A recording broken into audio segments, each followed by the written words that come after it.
dilreba yürek yığılaydı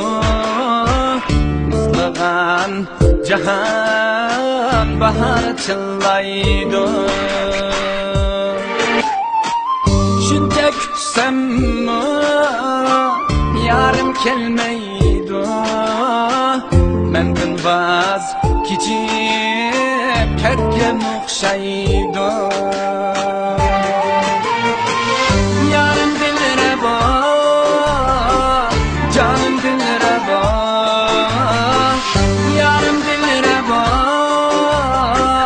canım dilreba Yarım dilreba canım dilreba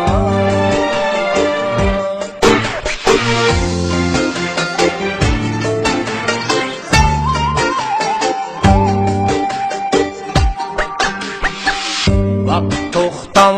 siz bitiverdi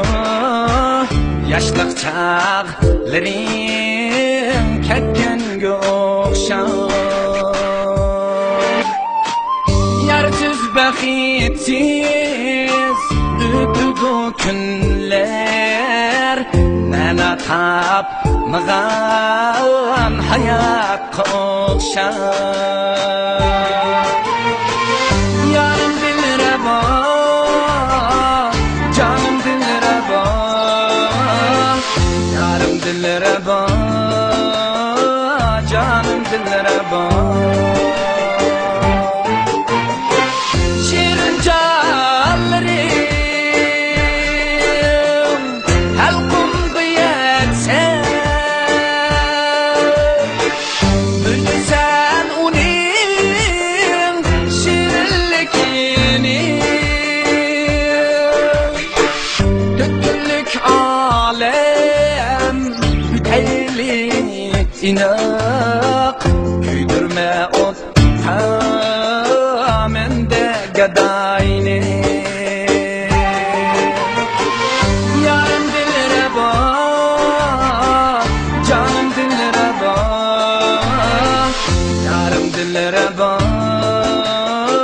canım dilreba Yarım dilreba canım dilreba Yarım dilreba canım dilreba Yarım dilreba canım dilreba Yarım dilreba canım dilreba Yarım dilreba